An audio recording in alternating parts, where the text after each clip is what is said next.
Bonsoir à toutes et à tous et bienvenue dans ce journal qui fait un tour d'horizon sur les informations de la semaine qui s'achève. Le sommet, la Commission électorale nationale autonome a publié la liste provisoire des députés élus à l'issue des élections législatives du 11 janvier dernier. Détails et réactions à travers la déclaration du président de la Sénat, Saka Lafia, dans ce journal. Samedi 17 janvier, au palais de la Marina, le Bénin a rendu hommage au soldat Jean-Baptiste Dotou, mortellement atteint lors des événements du 7 décembre. Le président de la République, Patrice Talon, était présent pour saluer le courage du militaire. Les détails dans ce journal.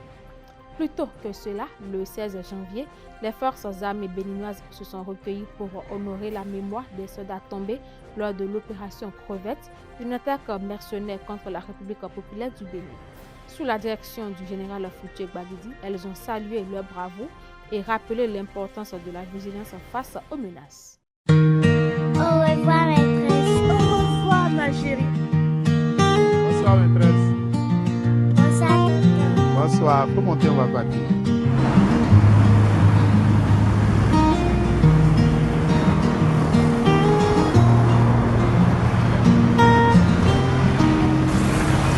Chauffeur, on a des deux gars, faut t'en payer.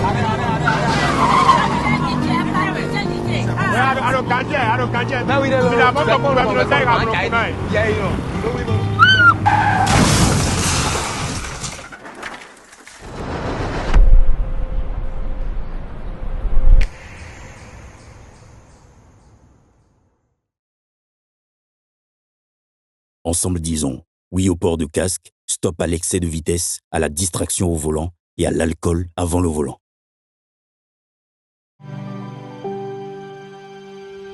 Tu viens d'avoir le bac ou tu veux te reconvertir dans un domaine d'avenir, faire le choix du numérique et rejoindre l'école supérieure d'administration, d'économie, de journalisme et des métiers de l'audiovisuel ESAE. De nouvelles filières sont disponibles dès cette rentrée: informatique et multimédia, informatique industrielle et maintenance, réseau informatique et télécommunications, système informatique et logiciel, sans oublier les filières initiales: administration générale, administration des finances, administration des affaires, sciences juridiques, sciences économiques, sciences de gestion, journalisme et métiers de l'audiovisuel. ESAE est disponible sur 4 sites: Cotonou-Badjoumendé, Cotonou-Akpakpa, Abomey-Calavi et Parakou. Pourquoi choisir l'ESAE? Des formations conçues pour le marché de l'emploi, des enseignants expérimentés et passionnés, des infrastructures modernes avec équipement de pointe, des opportunités de stage et d'emploi garanties. Les inscriptions sont en cours et les places sont limitées. Ne rate pas ta chance. Donne vie à tes ambitions avec l'ESAE. Contacte-nous vite par appel ou par WhatsApp au 01 98 98 14 00 ou via email scolarité@esae.bj et visite notre site web www.esae.bj. Ton futur commence maintenant avec l'ESAE. Tu investis dans un avenir professionnel, concret et sécurisé. ESAE, l'excellence à un nom.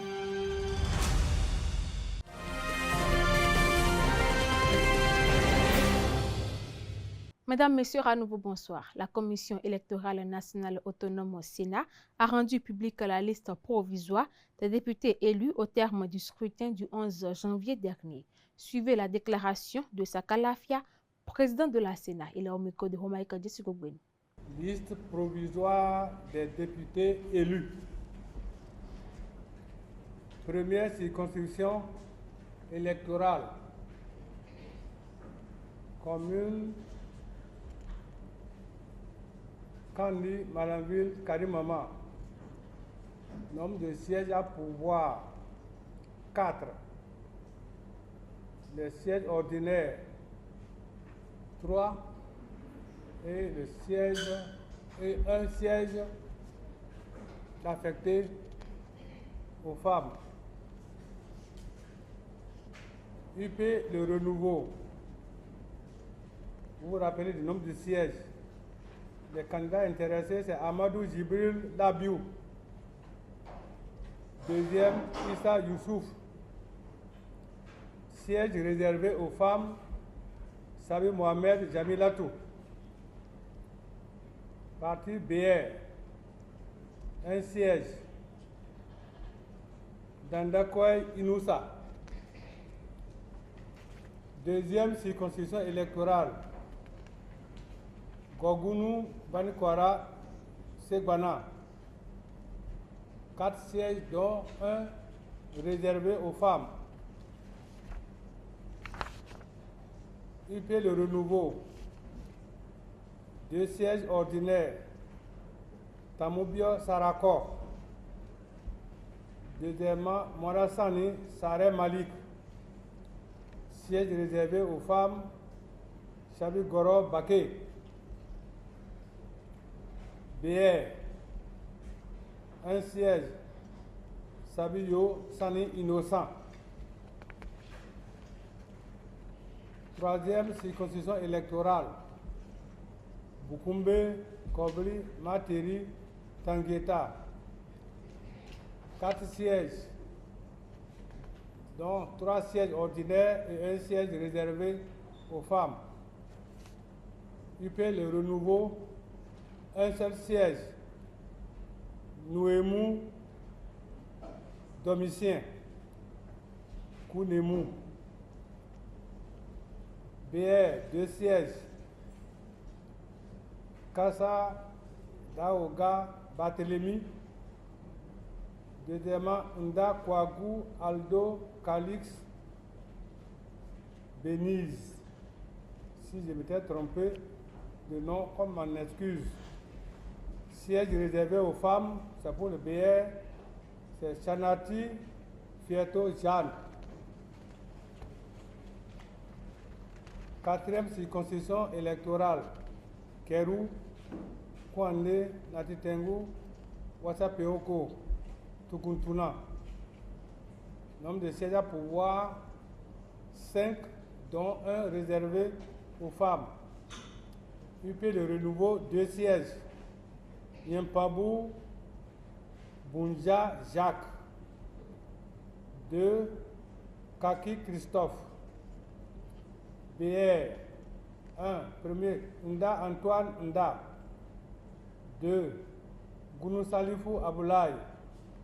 Et siège réservé aux femmes, Tibouté Émilie. 5e circonscription électorale, Alada, Komassé, Ouida, Tofo, Toribosito. Nombre de sièges à pouvoir, 6, dont 1 siège exclusivement réservé aux femmes. UP Le Renouveau, 3 sièges ordinaires. Géigo, Maxime, Didier Paulin. 2e, Amoussou Sossou Bernard. Et 3e siège ordinaire, Vigenani Kossi Barthélemy Mélon. Siège réservé aux femmes, toujours pour l'UP Le Renouveau, Méou Afiavi Solange. BR, 2 sièges. Wimbo Kofi Bernard. Et 2e siège, Poisson Pierre Henry. 6e circonscription électorale. Abome Kalavi, Soava et Zé. 8 sièges à pouvoir, dont 1 réservé aux femmes. UP Le Renouveau, 4 sièges ordinaires et 1 siège réservé aux femmes. Des sièges ordinaires, Aïssi Christophe.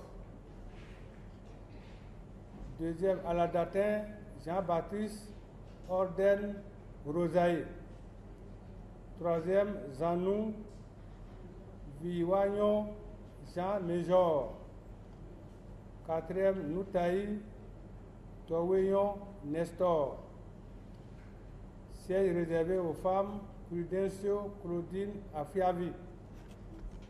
BR, 3 sièges ordinaires, Arondeme Hippolyte. 2e, Sopé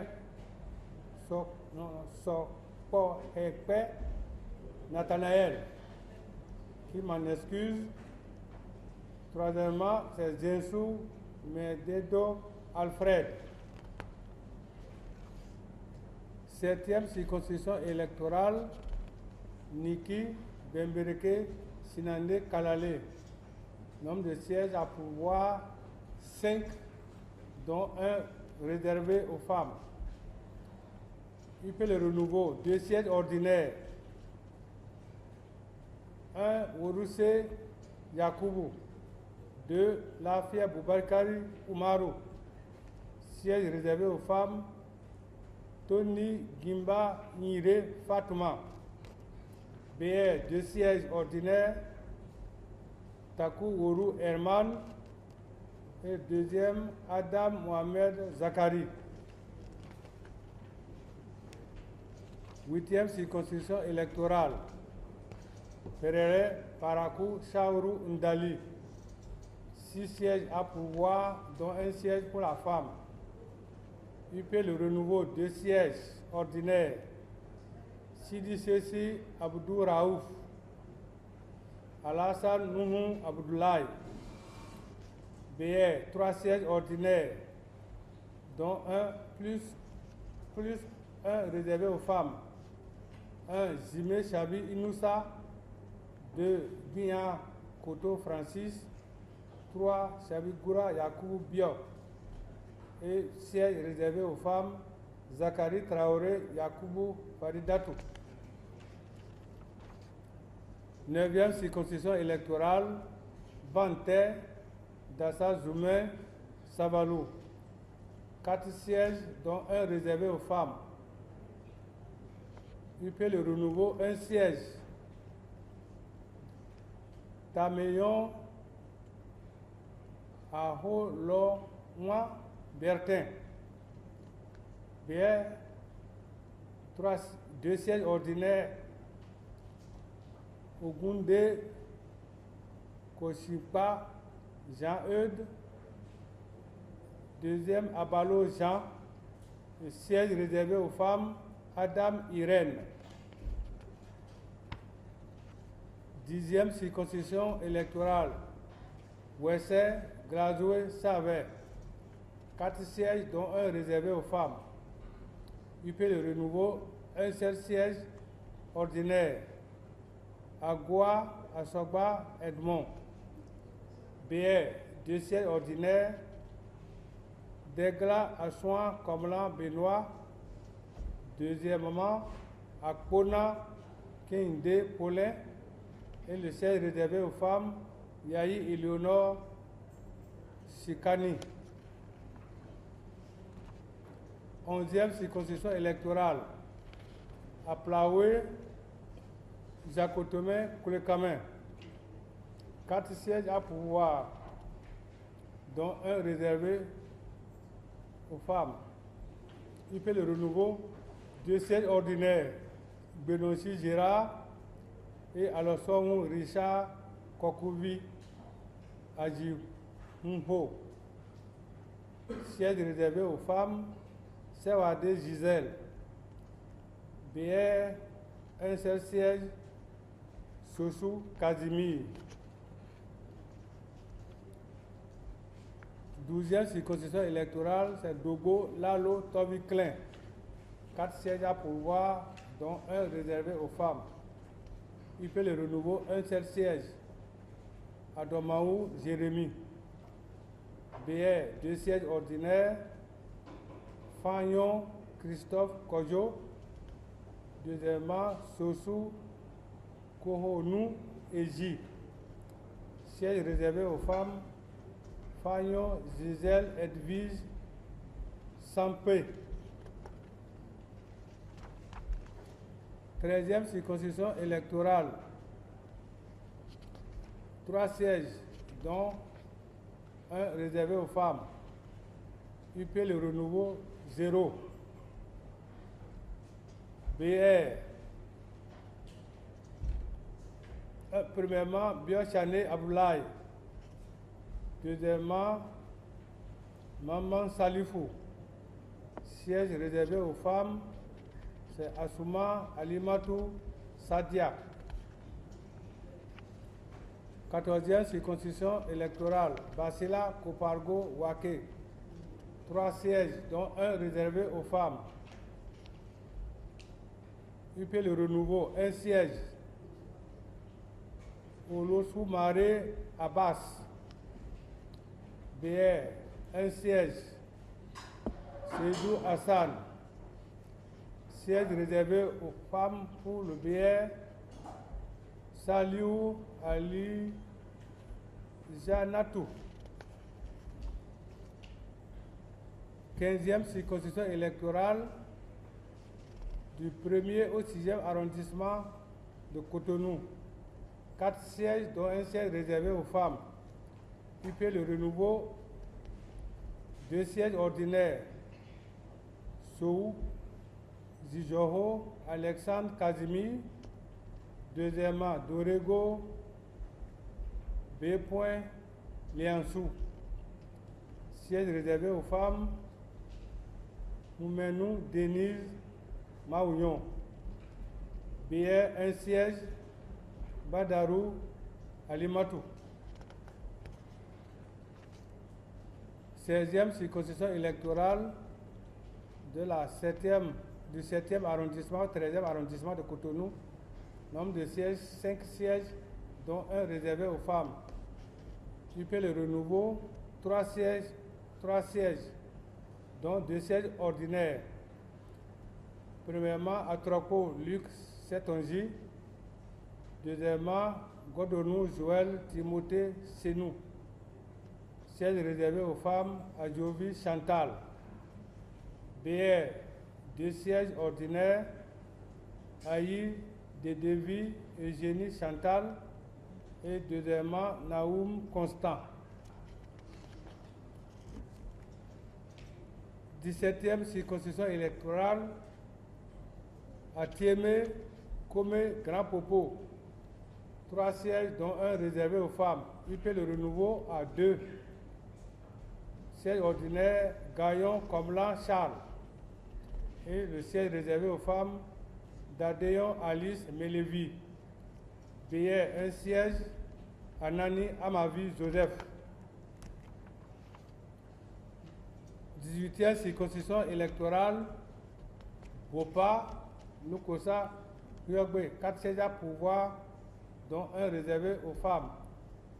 Des 4, UP Le Renouveau à 3, 2 sièges ordinaires et le siège réservé aux femmes. 1, Sossou Dakpe. 2, Kako Maouillon Thomas. Siège réservé aux femmes. Tossou Adjoa Gladys Eudoxie. BR, 1 siège. Domingo Syriac. 19e circonscription électorale à Jara, à Guégué, Porto-Novo, Semepoji. Nombre de sièges à pouvoir 6. UP Le Renouveau a gagné 4, le BR 2. Siège ordinaire pour UP, Nyankoti, Noutéou, Charlemagne. Deuxièmement, Adjoumé, Nungbeyon, Hippolyte. Et 3, Moussa Victor Mitonji. Siège réservé aux femmes, Menou, Cécile Segbeyon. BR, 2 sièges ordinaires. Chanou, Sofiatou, Moji Sola. Et deuxièmement, Sojinou Michel François Olutoye. 20e circonscription électorale à Djoum, à Promisérité, à Vrancou, Bonou. Nombre de sièges à pouvoir 6. UP Le Renouveau en a gagné 4, dont le siège réservé aux femmes. Siège ordinaire pour l'UP en Voyebla, Sédoko Augustin. 2, Moussa Godonou David. 3. Koupemeji Deumont Louis. Siège réservé aux femmes. Degbeji Maoutin Denise. BR, 2 sièges. Oseni Rachidi Adesina. 2. Kouanou Nolonfin Mathias. 21e circonscription électorale. Ajawere Ifaïn Sakete. Nombre de sièges 4, dont 1 réservé aux femmes. Il peut le renouveau 3 sièges, dont celui de la femme. 1. Vlavonou Béounou Louis. 2. Abiose Abdou Razak Ola Landou. Le siège réservé aux femmes. Akitobi Olga Ade Doni Olu Rémi. BR, 1 siège. Asiki Dana Feyi Kemi Albertine. 22e circonscription électorale. Ketou Pobé. 3 sièges à pouvoir. UP le renouveau 2 sièges et BR 1 siège.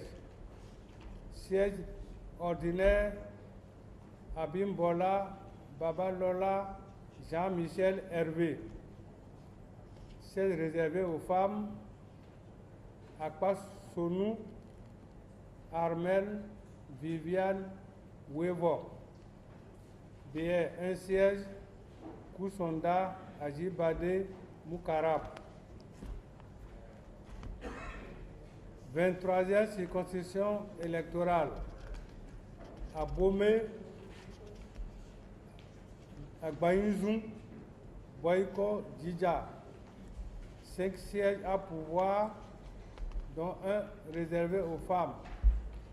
UP le renouveau 3, dont le siège réservé aux femmes. Premièrement, Jogbenou Joseph. 2. Lokosu Léopold. Siège réservé aux femmes. Kouana Eugénie Akwavi. BR, 2 sièges ordinaires. Bogo Sena Christian. Et deuxièmement, Gansé Kojo Arma. Enfin, 24e circonscription électorale. 5 sièges, dont 1 siège réservé aux femmes. UP le renouveau 3 sièges. BR 2 sièges. Siège ordinaire pour UP le renouveau. Ake Natonde. Deuxièmement, Yahweh Tomé Boniface. Siège réservé aux femmes. Aïkpado Pauline. BR 2 sièges. Premièrement, Héomé Hervé Yves Martin. Et enfin, deuxièmement, Damiana Ajonsi Félicien. Et c'est le dernier. C'est dans une ambiance empreinte de douleur que s'est déroulée samedi 17 janvier au palais de la Marina la cérémonie d'hommage au soldat Jean-Baptiste Dotou, mortellement atteint lors des événements du 7 décembre au domicile du chef de l'État. Cette cérémonie a été marquée par la présence de Patrice Talon, président de la République. Le compte rendu avec Quentin Amoussou et la cellule de communication de la présidence. Le Bénin n'oublie pas ses héros. Plus d'un mois après les événements douloureux du 7 décembre 2025, une cérémonie d'hommage s'est tenue ce samedi 17 janvier à la place d'armes de la garde républicaine au sein de la présidence à Cotonou. À l'occasion, la nation béninoise a rendu un hommage solennel au quartier maître de première classe Jean Jean-Baptiste Dotou, tombé l'arme à la main en défendant le domicile du chef de l'État face aux mutins. Le président Patrice Talon, des membres du gouvernement, des autorités civiles et militaires, compagnons d'armes et de proches se sont recueillis devant la dépouille de soldats drapés des couleurs nationales.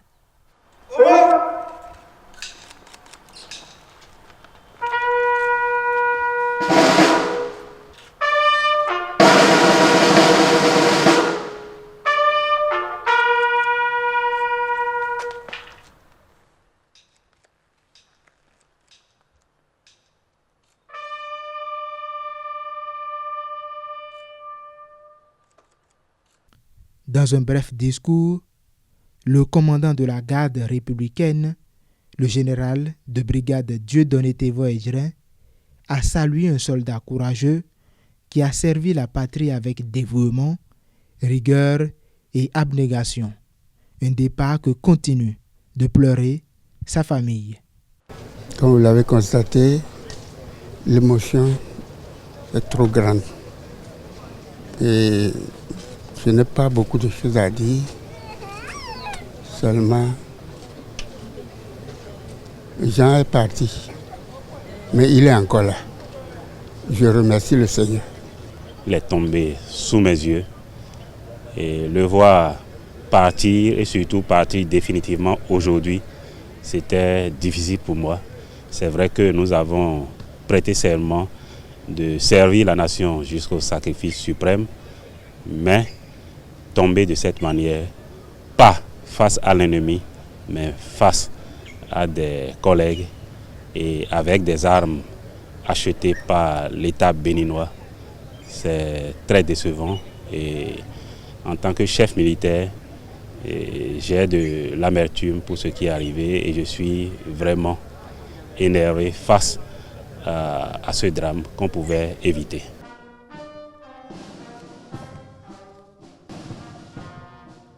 Pour ses frères d'armes, ils se souviennent des événements comme si c'était hier.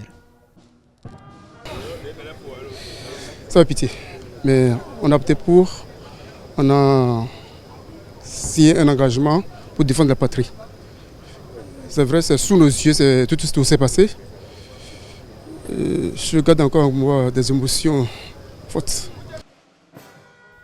Engagé au sein des forces armées béninoises depuis 2013, Jean-Baptiste Dotou a servi son pays pendant plus d'une décennie. En cette matinée du 7 décembre 2025, il achevait 12 ans, 9 mois, 7 jours de service à la nation, décédé à l'âge de 35 ans. Il laisse derrière lui une veuve et 2 enfants. Plus tôt que cela, le 16 janvier, l'armée béninoise s'est recueillie pour honorer la mémoire des soldats tombés il y a 49 ans lors de l'opération Crevette. Ce jour-là, la République populaire du Bénin avait fait face à une attaque mercenaire, défendant avec courage son territoire et sa souveraineté. Sous la direction du général Fructueux Baguidi, les forces armées ont salué la bravoure de ces hommes et rappellent l'importance de rester vigilants face aux menaces.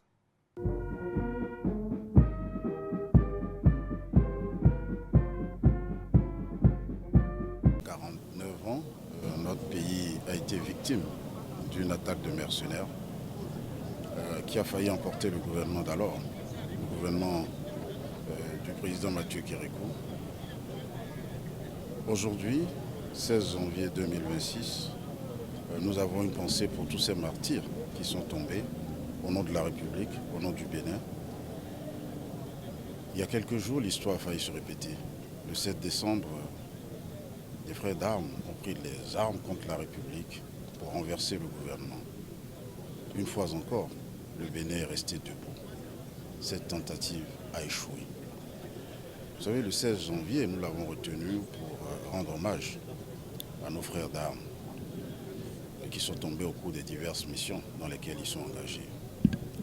S'engager, c'est un sacerdoce. S'engager, c'est fricoter avec la mort au quotidien. Parfois la donner, parfois la recevoir. Nous avons des frères d'armes qui tombent sur le front Mirador aujourd'hui. L'année 2025 a été une année difficile pour les forces armées béninoises, avec les 2 attaques au point triple qui nous ont coûté énormément de personnel. Nous avons une pensée pour tous ces soldats qui sont tombés, pour leurs familles, et nous sommes persuadés et nous allons tout faire pour que cela ne se répète plus. Donc debout, nous resterons pour la République, pour le Bénin. Revenons maintenant sur les événements de cette journée historique et sur le rôle déterminant de l'armée dans la défense du pays. Le 16 janvier 1977, Cotonou avait été la cible d'une attaque menée par des mercenaires dirigés par Bob Dena dans le but de renverser le régime du général Mathieu Kérékou. L'armée béninoise, malgré de lourdes pertes, avait réussi à repousser les assaillants et à protéger le pays. Dans l'élément à suivre, Hubert Klebo, témoin de ces événements, nous raconte ce qu'il a vu ce jour-là. Il est au micro de Nassirina Fatoumbi de Francis Farami. Dimanche 16 janvier 1977, jour mémoriable pour la République populaire du Bénin, devenue République du Bénin. On ne peut pas occulter ce jour-là, car 16 janvier, le Bénin, pays de paix, pays révolutionnaire, a été sauvagement agressé. Et avant d'entrer dans le vif du sujet, nous ne pouvons pas oublier certaines personnes qui ont œuvré pour la victoire du 16 janvier sur l'agression des mercenaires. Je commence par hommage à Favi Jean, capitaine d'aviation, qui dirigeait le tour de garde de l'aéroport. Quand il a vu l'avion est descendu comme un épervier, il a pris son téléphone, il a commencé par appeler toutes les garnisons. Il a appelé le président Mathieu Kérékou. Il a appelé l'aile de camp, qui est Tiamou Lucien. Lui, il était lieutenant-colonel à l'époque. Et tous ceux-là ont été avisés. Le camp Guézo aussi. Alors là, partant de là, le président Mathieu Kérékou s'est rendu au camp Guézo ici. Là où il y avait le 4e peloton. Tiamou l'a rejoint. Tiamou lui a dit, j'irai au palais organiser, puisque la clé de l'armurerie du palais était au secrétariat administratif. Et c'était le dimanche. Sans l'aide de camp Tiamou, on ne pouvait pas avoir accès aux armes. Il y avait 20 gardes, dont 2 femmes. Il est allé, arrivé devant le ministère, l'ancien ministère de l'Intérieur, sa voiture a été cabossée, puisque les mercenaires tiraient déjà en direction du palais. Il est sorti vivant, il est rentré au palais, il a pris par les escaliers le portail qui fait face à l'ancienne maison qu'on appelait Hall des Congrès, puisque les jeunes d'aujourd'hui ne connaîtront pas ça. Et il est allé chercher la clé, il lui a envoyé la clé et la riposte a commencé, le palais a commencé la riposte à partir de 7 heures. Donc, nous devrions rendre hommage à Mathieu Kérékou, Tiamou Lucien, Favi Jean et à tous les soldats tombés au champ d'honneur le 16 janvier et les soldats qui sont tombés sous les balles des terroristes à partir de 2019, même des policiers aussi qui ont été tués 2019 jusqu'en 2025. Paix à leur âme. 1 minute de silence pour eux. La centrale syndicale des travailleurs debout, CSTD, a organisé du 15 au 16 janvier dernier son premier congrès ordinaire sur le thème « Réforme dans le monde des travailleurs au terme de 2 quinquennats, état des lieux ». Ces assises ont été également l'occasion de passer de centrale syndicale à confédération syndicale. Au terme des travaux, Kwasi Kakbo Bess, secrétaire général de la CSTD, a adressé un message aux sympathisants et des recommandations aux autorités. Suivez ces propos au micro d'Onel Vianedo. Des organisations syndicales ont fédéré leur énergie pour donner naissance à une nouvelle organisation syndicale, la Centrale syndicale des travailleurs debout. Mais c'est sans compter avec les situations malheureuses que nous subissons et qui n'ont jamais cessé de déterminer notre volonté d'aller de l'avant. Celui de défendre les travailleurs béninois. Nous l'avons fait avec les moyens de bord. C'est une occasion pour nous de remercier toutes les centrales et confédérations qui ont accepté de collaborer avec notre organisation syndicale, la CSTD. C'est une expérience qui nous a permis de découvrir le paysage syndical béninois. Une aventure aussi riche que pénible. Riche pour notre détermination à lutter pour le soulagement de la misère imposée aux travailleurs.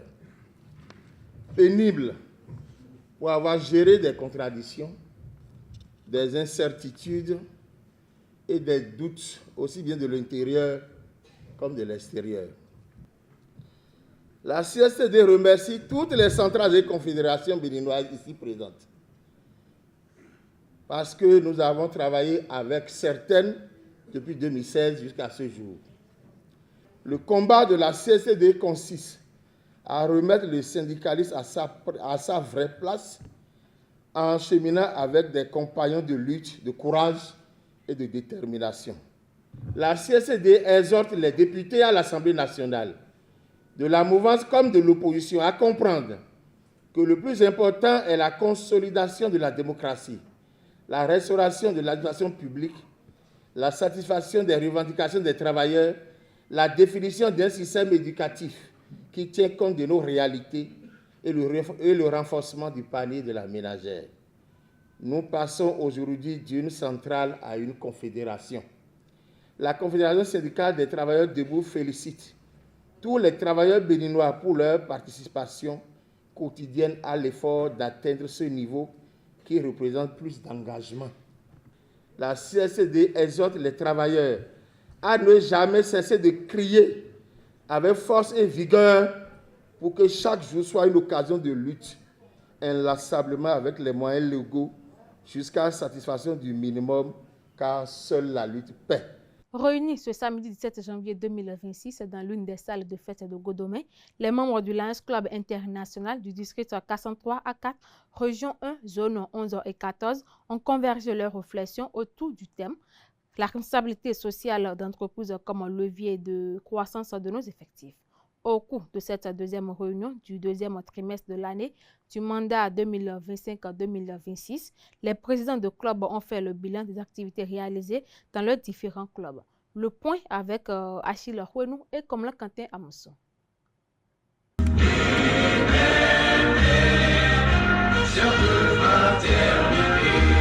Après un trimestre de travail accompli, le comité consultatif du gouverneur du district CCGD des clubs Lyon-Léo du district 403 à 4 des zones 11 et 14 s'est réuni ce samedi 17 janvier 2026 à Godomé pour faire le bilan des activités exécutées au deuxième trimestre du mandat 2025-2026. Le président des clubs de la zone 11, Arnold Tchanka, tout en exposant l'utilité de cette réunion, nous fait le point des bilans des activités menées dans ces deux zones.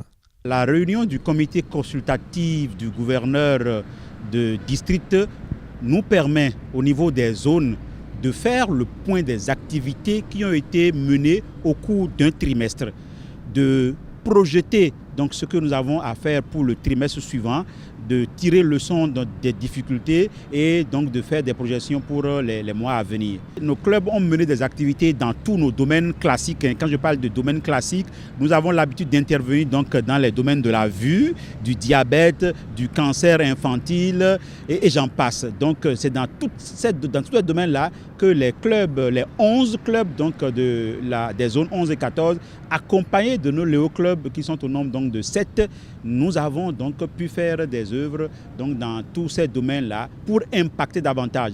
Là où il y a un besoin au niveau de la vue, nous avons essayé de faire ce que nous pouvons. Là où il y a un besoin au niveau du cancer infantile, là où il y a un besoin au niveau du diabète, là où il y a un besoin au niveau donc de la faim, etc. Là où il y a un besoin au niveau de l'environnement. Tout ce que nous pouvons apporter pour soulager donc les personnes qui sont dans ces besoins-là, nous avons pu le faire donc pour le trimestre qui a fini en décembre. Et dans l'ensemble, en tout cas, les clubs se sont investis pour donc réaliser beaucoup d'œuvres, des œuvres qui ont impacté beaucoup de personnes.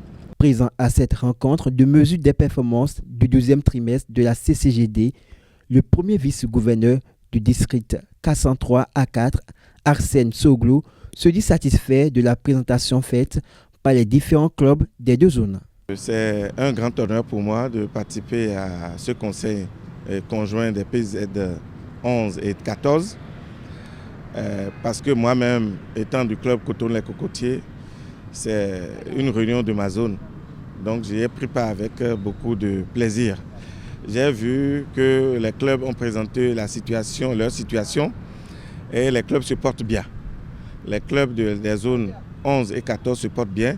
C'est un exercice qui m'a permis de prendre la santé de ces clubs et de me projeter sur l'avenir. Il reste qu'on les encadre pour les orienter sur les objectifs du district. C'est ce que nous avons essayé de faire ce matin. Et je crois que je m'en sors satisfait de ma participation et de ce que j'ai vu au niveau de ces zones. Les participants nous livrent leurs impressions à la fin de cette réunion. C'est bien déjà parce que dans le Lions Club, nous servons et nous sommes accrochés à cet idéal-là. Donc, pour poursuivre cet élan, les clubs ont réalisé plusieurs œuvres et je pense que c'est toujours bien pour nous de perpétrer dans ça, quoi. Nous pensons encore faire mieux par rapport à ce qui a été dit et nous essayons toujours d'améliorer et d'évoluer, de servir beaucoup plus de personnes. Notons qu'une formation a été donnée aux participants placée sous le thème « La responsabilité sociale d'entreprise comme levier de croissance de nos effectifs ». Un peu plus tôt dans la semaine, la Commission béninoise des droits de l'homme s'est prononcée sur le déroulement des élections du 11 janvier 2026. Lors d'un point de presse tenu le vendredi 16 janvier, son président, le professeur Aboubakar Imorou, a salué un scrutin sans violence et globalement apaisé. La CBDH réaffirme que des élections libres, équitables et inclusives sont essentielles au renforcement de la démocratie au Bénin. Un élément signé Bénin TV. La CBDH a pu observer que, de façon tendancielle, de nombreux droits ont été respectés au cours du processus électoral, pendant que d'autres ne l'ont pas été. Les droits respectés lors du processus, le droit à la liberté d'opinion et d'information à travers la liberté de presse et des journalistes pendant tout le processus électoral, la liberté de réunion et d'association qui a conféré le droit aux citoyens de participer aux meetings, manifestations et campagnes électorales, le droit à la sécurité et à l'intégrité physique qui permet d'assurer la protection des électeurs, candidats et observateurs par les forces de défense et de sécurité le jour du scrutin, le droit au vote libre et secret à travers un vote sans contrainte pour la plupart des cas, le droit à l'observation électorale qui a permis à la CBDH de déployer des moniteurs sur l'ensemble du territoire national. Certains droits de l'homme ont été mis à mal, notamment le droit de vote des personnes vulnérables, notamment des personnes handicapées, certains postes de vote n'étant pas accessibles par les personnes âgées et les personnes à mobilité réduite. Il n'y a pas de rampe, par exemple, dans certaines localités pour les personnes handicapées ou à motricité réduite. Pour ce qui est du rôle des forces de défense et de sécurité, mesdames, messieurs, la majorité des postes de vote, soit 80,76%, les forces de l'ordre et de défense de sécurité étaient présentes et visibles. L'observation des comportements de celles-ci renseigne qu'elles ont adopté une attitude favorable à 99,02% au bon déroulement du vote conformément aux dispositions en vigueur. Le Bénin et l'Inde consolident leurs relations diplomatiques et économiques. Le ministre béninois des Affaires étrangères, Olusegun Adiadi Bakari, a reçu les copies figurées des lettres de créance du nouvel ambassadeur de l'Inde près le Bénin, Abhishek Singh. La cérémonie s'est tenue le mercredi 14 janvier 2026 au ministère des Affaires étrangères, une étape qui traduit la volonté des deux pays de renforcer un partenariat déjà dynamique. Les détails avec nos confrères de la SRTB. Une nouvelle étape dans la coopération entre Cotonou et New Delhi vient d'être franchie. À la suite de la cérémonie de présentation des copies figurées des lettres de créance, le chef de la diplomatie béninoise et l'ambassadeur de l'Inde ont tenu une audience de travail. Les échanges élargis aux membres des deux délégations ont permis de faire le point de l'état des relations entre le Bénin et l'Inde. Les deux parties ont également identifié plusieurs secteurs prioritaires en vue de renforcer et de dynamiser davantage la coopération bilatérale. De nationalité indienne, M. Abhishek Singh est titulaire d'une licence professionnelle en arts et sciences politiques ainsi que d'un diplôme de 3e cycle en gestion de ressources humaines. Entré au ministère indien des Affaires étrangères en septembre 2003, il y a occupé de nombreux postes, aussi bien à la centrale que dans les services extérieurs. Depuis 2023, il occupait les fonctions de co-secrétaire au ministère indien des Affaires étrangères et sous-Sherpa pour le G20 avant d'être désigné en octobre 2025 ambassadeur extraordinaire et plénipotentiaire de l'Inde près la République fédérale du Nigeria avec juridiction sur la République du Bénin. Le Conseil économique et social a tenu sa première session extraordinaire de l'année. Conseillers et personnels administratifs se sont réunis pour faire le point sur les défis à venir. La rencontre a également permis de dresser le bilan de l'année écoulée. Un exercice marqué par une note globale de satisfaction. Les détails. Sourire, poignées de main et accolades traduisent l'esprit de cohésion qui marque ces retrouvailles. Au Conseil économique et social, l'année 2026 s'ouvre dans une atmosphère chaleureuse et conviviale. Pour de bonnes choses, oui. Pour une bonne santé pour tout le monde. La séance est ouverte. Pour leur première session extraordinaire, conseillers et personnels administratifs se sont retrouvés à la traditionnelle cérémonie de présentation des vœux. Mes plus sincères vœux de robuste santé, de paix profonde, de réussite. L'année 2025 qui vient de s'achever est porteuse d'une note de satisfaction et d'espoir pour un conseil économique et social plus revitalisé qui connaît un renouveau en termes d'accroissement et de sa visibilité et de regain d'utilité non seulement auprès des dirigeants de notre pays, mais surtout auprès des populations sur toute l'étendue du territoire national. Le bilan de l'année écoulée apparaît satisfaisant. Il est marqué par de grands événements et actualités nationales qui ont mobilisé l'institution et confirmé son rôle stratégique pour la République. Je reconnais tous les efforts consentis jusque-là par chacun de vous pour faire bouger les lignes. D'une institution peu ou mal connue, il faut avouer sans fausse modestie que le Conseil économique et social est passé à une institution qui suscite non pas une simple curiosité, mais plutôt un attrait important grâce à vous. Je me fais alors le devoir de vous formuler en retour tous mes vœux de robuste santé, de réussite et de la noble mission de notre République. La session a également été l'occasion de souligner l'engagement et la disponibilité de chacun. Conseillers et personnels administratifs sont galvanisés et prêts à poursuivre avec détermination la mission confiée. À l'invitation de Sa Majesté le roi de Savalou, le maire de North Miami, Dr Alice Desoulmé, a effectué une visite officielle au Bénin. Accueilli le lundi 12 janvier à l'aéroport international Benandin Kanti de Cotonou, il a révélé ses origines béninoises confirmées par un test ADN, comme l'ont rapporté nos confrères de Bénin TV.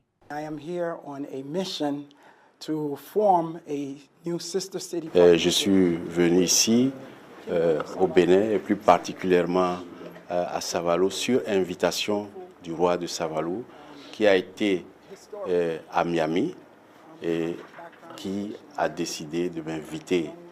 Je peux dire que compte tenu des résultats de mon ADN, je suis béninois. Et donc pour moi, c'est une grande émotion de revenir au pays de mes ancêtres. Mon but est d'amener les peuples ensemble. Et je suis dans le comité de jumelage aux États-Unis.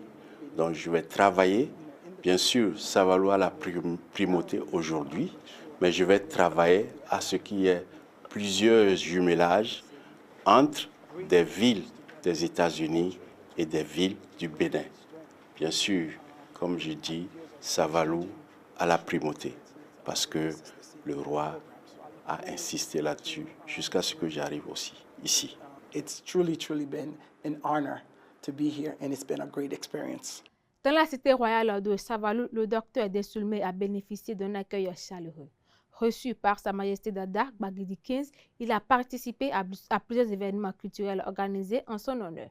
Le point d'orgue de cette visite a été son élévation au rang de dignitaire du royaume, un geste symbolique illustrant le renforcement des liens entre le Bénin et sa diaspora. Palais royal de Savalou. Ici, Dr Alice Desoulmé, maire de North Miami et figure de premier plan de la diaspora afro-descendante, est accueilli dans une atmosphère chaleureuse et solennelle. Dès son arrivée dans la cité des Soravis, il reçoit symboliquement la clé de la commune avant d'être élevé au rang de grand prince et haut dignitaire du royaume. En qualité de digne fils et en rang de haut dignitaire, il jouira en tout temps et en tout lieu de la bénédiction des ancêtres et des divinités, de la protection du trône sacré de Soha, de l'hospitalité de notre peuple. It is a privilege for me to stand here, a land so rich. Avec cet accueil, non seulement je ne suis qu'un simple invité, mais je demeure un fils, ce qui démontre que mes racines sont véritablement de Savalou. Je serai un cordon ombilical entre Miami et Savalou. I truly welcome this and say thank you again. Cette distinction fait écho à la visite effectuée par le roi de Savalou à Miami et vient consolider les liens de coopération et de fraternité entre le royaume de Savalou et les communautés afro-descendantes des Amériques.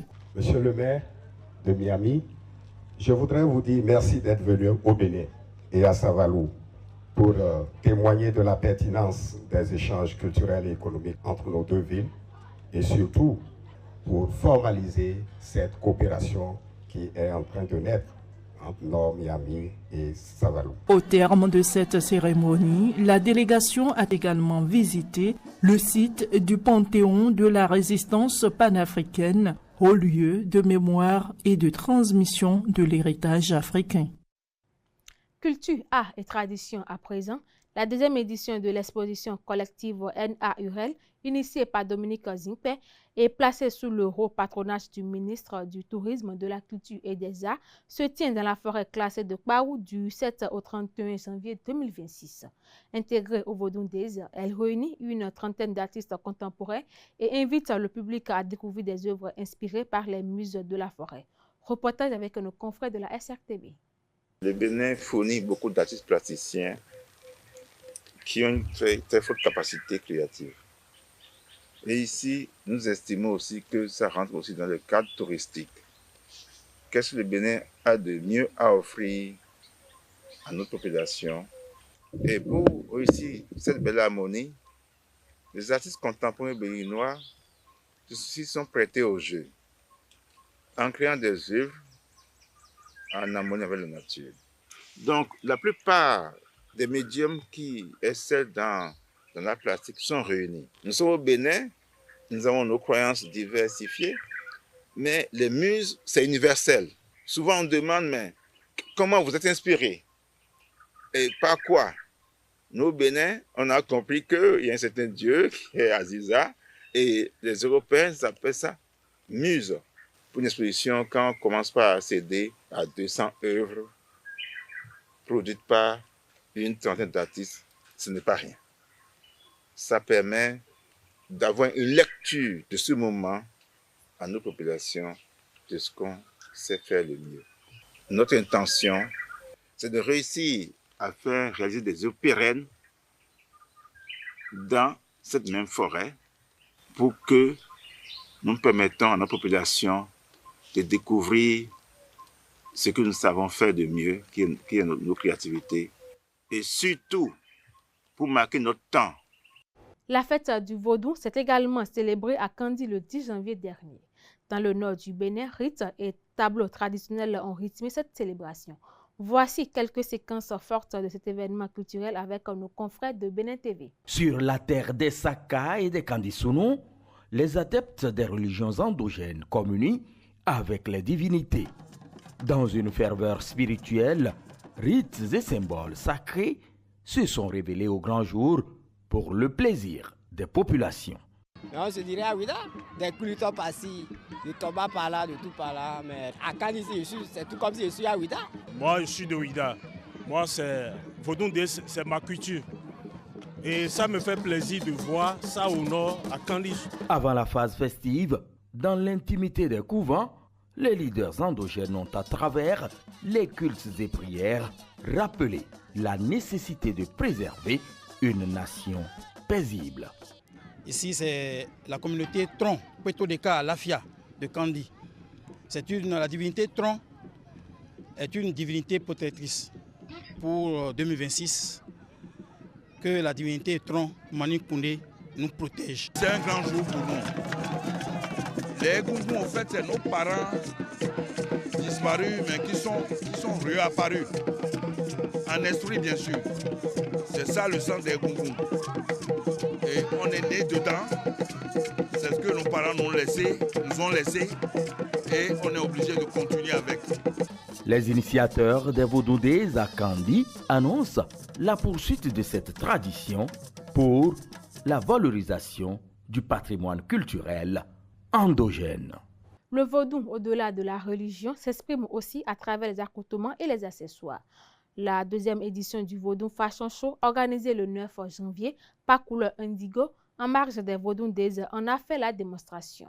Un événement qui met en lumière le mode vestimentaire de plusieurs vaudous dans un décor unique. Les détails.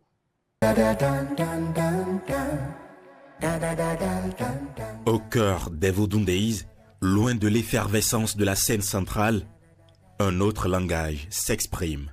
Le langage des tissus, le langage des formes, le langage des symboles. Dans un cadre volontairement à l'écart, la 4e édition du Vaudou Fashion Show se tient comme une parenthèse artistique propice à la contemplation. Sur le podium, la richesse visuelle frappe d'emblée. Les silhouettes avancent, parfois avec gravité, portant des créations où le sacré dialogue avec l'élégance contemporaine. Cette activité nous permet de revisiter notre vaudou à travers l'angle de la mode. Car dans le vaudou, il y a gastronomie, il y a répertoire musical, rythme et bien évidemment de la mode. Ici, chaque pièce présentée est pensée comme un langage. Les tissus sont travaillés, les coupes maîtrisées, les accessoires chargés de symboles. À travers ce défilé, Nadia Danlé, promotrice de Couleur Indigo, défend une mode enracinée, exigeante, où la qualité des œuvres prime autant que leur message. Pour elle, le vaudou, ce n'est pas seulement le sacré, c'est aussi une source infinie de création. Mais l'expérience ne s'arrête pas seulement au défilé. Cette année encore, Couleur Indigo ouvre un autre espace d'expression.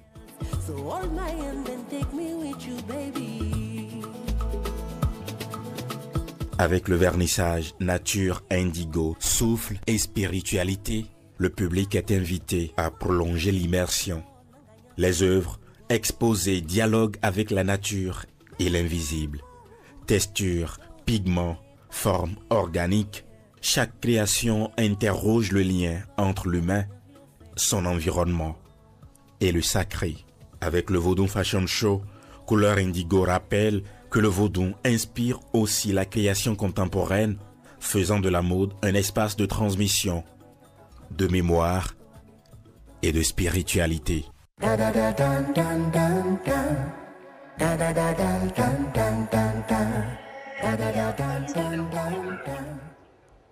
Actualité hors de nos frontières à présent, ce dimanche 18 janvier 2026, les milices Wazalendo, alliées à l'armée congolaise, sont entrées dans la ville d'Ouvira, dans l'est de la RDC, après le retrait des derniers éléments de l'AFC M23. À leur arrivée, des tirs ont été entendus et des scènes de pillage rapportées, alors que les habitants craignaient des troubles. Les rebelles du M23 se trouvent désormais à une vingtaine de kilomètres au nord, vers Sange, sans confrontation signalée. Espoir pour boucler ce journal, après sa défaite à domicile face à Sobemap FC, Buffalo FC a retrouvé le chemin de la victoire ce samedi 17 janvier 2026 en s'imposant largement 3-0 face à Espoir FC de Savalo. Les joueurs dirigés par le coach Hubert Renfort ont ensuite décroché les 3 points au terme d'une rencontre disputée. À la fin du match, les impressions du coach des Buffalo FC et de son homologue ont été recueillies par Samuel Aguia. Déjà, il faut dire que le discours n'a pas changé depuis qu'on a, même si on a perdu contre la Sobemap, je l'ai été clair, je leur ai dit que lorsqu'on joue au football, on peut peut-être perdre certains matchs, mais on n'a plus de chance de gagner des matchs. Je l'ai dit aujourd'hui, il faut juste mettre un peu plus d'efficacité, parce que contre Sobemap, tout le monde l'a suivi. On a largement dominé ce match, on a manqué quand même d'efficacité devant les buts. J'ai juste dit, continuez pas à jouer comme vous avez joué et mettez un peu plus d'efficacité devant les buts. Et aujourd'hui, on a joué comme on l'a fait la dernière fois et on a marqué 3 buts. Donc je pense que l'efficacité est là et je suis très très content pour eux parce qu'il y avait une petite déception après la victoire contre Sobemap. Mais quand on est quand même une grande équipe, il faut vite rebondir, ne pas se laisser aller dans une spirale négative. Nous, on fait notre championnat et comme je le dis, on ne compte pas sur les autres. Comme j'ai dit à mes joueurs, si on veut jouer le haut du tableau, il faut que les équipes comme Sobemap, Coton, Lotto, Aspac et autres, qu'on puisse les gagner. Donc après, on ne l'a pas fait contre Sobemap, mais je dis aujourd'hui, on a gagné 3-0, on est content, ils ont bien joué. C'est vrai qu'on a eu 1 ou 2 cartons qui vont, disons, nous priver de 16 joueurs pour la journée prochaine. Mais bon, on a quand même un effectif de 25 joueurs qui sont quand même assez compétents pour pouvoir jouer. Donc c'est vrai qu'on prend la tête pour l'instant, mais nous, comme on l'a dit, ça va être un coup Sobemap, un coup Buff, et peut-être Coton et Aspac vont se mêler, Lotto vont se mêler à la danse. Mais je pense que l'équipe qui va être la plus régulière possible pour gagner ce championnat. Ouais, c'est regrettable, c'est vraiment regrettable. Et tel que nous avons démarré le match, la première mi-temps, nous avons eu pas mal d'occasions que nous n'avons pas pu concrétiser. Et quand vous trouvez des occasions et que vous ne marquez pas, ça perd cash, que ça tourne contre vous. C'est ça. Et les buts que nous avons encaissés, vous avez souligné ça, c'est des erreurs défensives. Donc je ne sais pas ce qui est arrivé aujourd'hui. Au football, il y a toujours des erreurs et des erreurs, c'est à corriger. Et la 15e journée pour encourager les supporters, c'est de gagner le match. C'est de gagner le match avec la manière. Nous, le match, là, ça fait partie du passé. Donc le regard est tourné vers le prochain match. On joue encore à domicile et on doit tout donner pour pouvoir les offrir au moins une bonne prestation et accompagner des 3 points. La 14e journée de la Celtics League Pro s'est disputée les 17 et 18 janvier 2026 avec des enseignements majeurs en tête comme en bas de tableau. À l'extérieur, Dynamo Dabomey s'est imposé face à l'Aspac 1-0, tandis que Buffalo FC a largement dominé Espoir FC à Savalou 3-0. Coton FC confirme sa montée en puissance en s'imposant face à Dragon FC 3-0 également. À Poubet, JS Poubet et Damissa FC se sont neutralisés 2-2, alors que l'AS Cotonou a largement battu Gadier FC 3-0.